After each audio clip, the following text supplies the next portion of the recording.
नायक जगत नियंता जगता धारण आनंद कंद सच्चिदानंद अकारण करुणा वर्णालय भगवान श्री जी के चरणों में बारंबार प्रणाम करते हुए आज की चतुर्थ दिवस की पावन मंगलमय कथा को श्रवण करें। जैसे पूर्व मन तथा वाणी को पवित्र करने के लिए श्री राधा रानी जी के चरणों का आश्रय लेते हैं।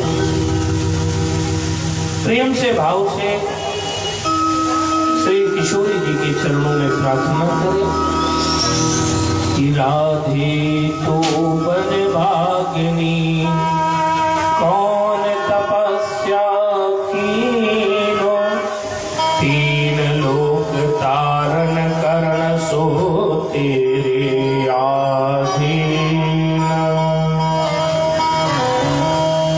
राधे तेरे चरणों की श्यामा तेरे चरणों की गर धूल जो मिल जाए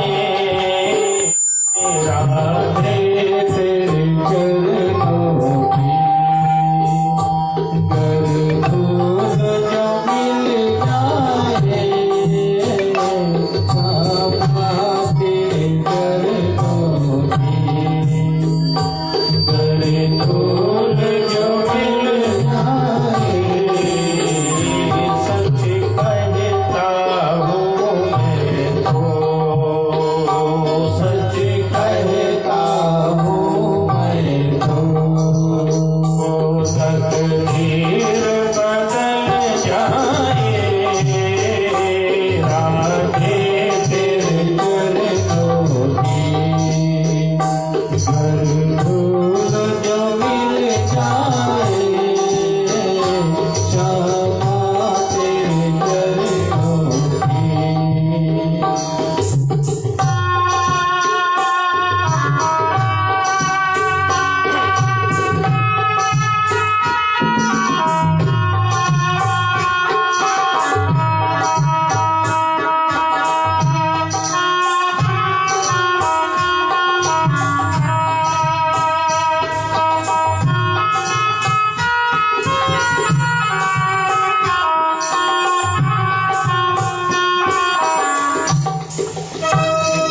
ये मन बड़ा चंचल है कैसे तेरा भजन करूं।